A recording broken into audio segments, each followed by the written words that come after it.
Hi there, we're here in Barcelona at ESMO, and I'm joined by colleagues Bernadett and Petros. I'm Karine Tawagi, I'm a genitourinary medical oncologist at the University of Illinois in Chicago, and thrilled to be here to discuss the exciting session that you both chaired on Saturday.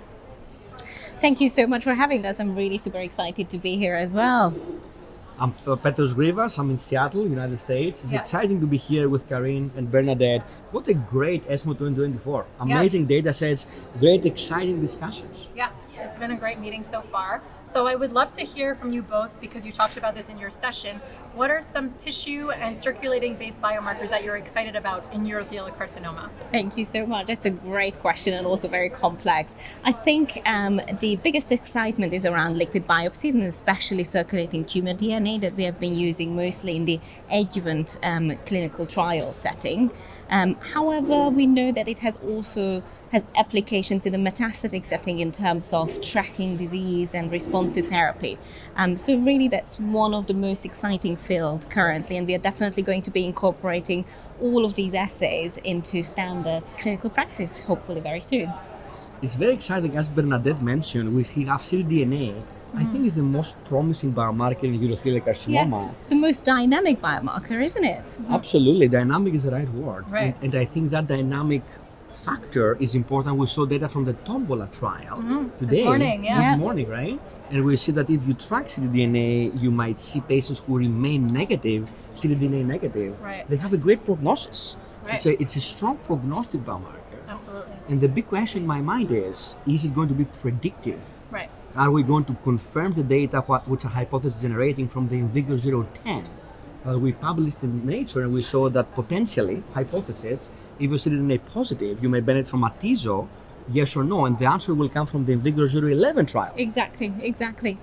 And maybe the modern trial too. Absolutely.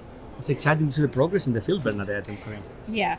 We have to just keep on going, and I think incorporate more and more of these type of assays into our practice and in all of the ongoing clinical trials as well.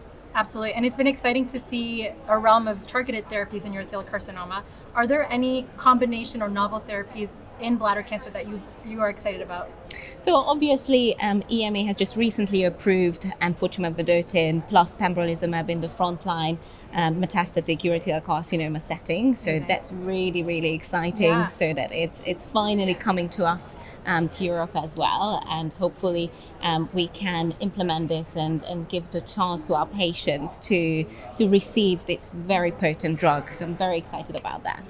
It was great to see that happened recently, EV-Pembro combination. Right. We saw the data last year at ESMO 2023 Right. in Madrid with a standing ovation that Exactly. Tom Pauls received. Yes. Great data, doubling of the median overall survival between first-line platinum-based chemotherapy compared to Pembro EV. Right. Median OS was double, median PFS was double.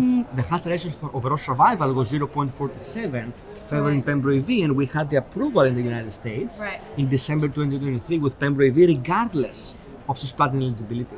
So now we have the EMA approval. So we're going to see what the reimbursement may be in different countries in Europe or other parts of the world. Absolutely. Exactly. I think it's definitely practice changing. And are there any other novel therapies that you have heard about at this meeting that you're excited about?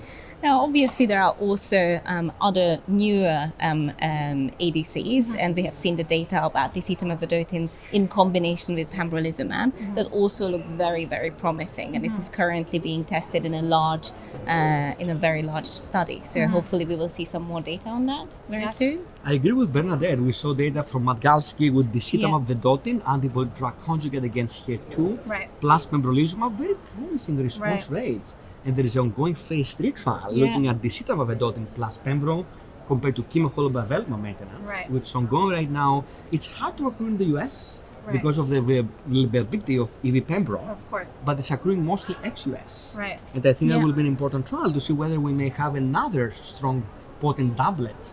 And of course, there are differences between enfortumab vedotin and disitamab vedotin. One is targeting Nectin-4, the other is targeting HER2, although they have the same payload. Right. No, absolutely. And are there any other trials that you think are changing what you're going to do clinically in the next week when you go back to work? So obviously we have seen some data from the Niagara study, which was comparing gemcitabine cisplatin as a comparator arm to the triplet combination of gemcitabine cisplatin and durvalumab in the neoadjuvant setting, followed by durvalumab maintenance. And so this is really the first combination IO chemotherapy clinical trial that has made a substantive difference into the outcome of our patients.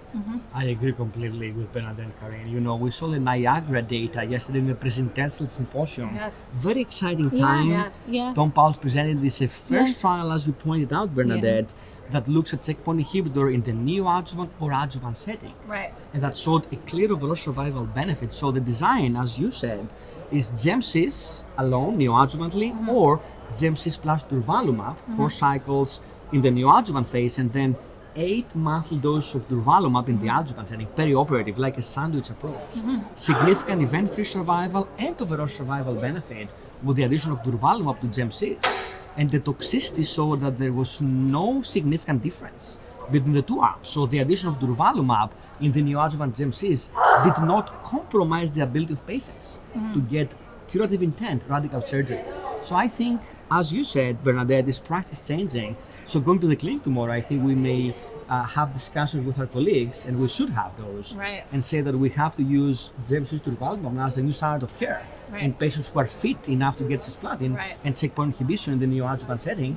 The big question in the future is, do you need the adjuvant components? For now, I think the answer is yes, because we don't have more data. But that's a future question, I think. Yeah. And hopefully we'll be able to use some of these biomarkers to perhaps stratify which patients really need that adjuvant therapy. Absolutely.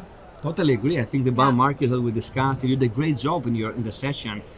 These biomarkers, ctDNA, maybe tumor tissue biomarkers, pathologic stage, in the future may help us refine and maybe have a more adaptive approach based on the response to neoadjuvant treatment. For the moment, the perioperative approach seems to be very compelling.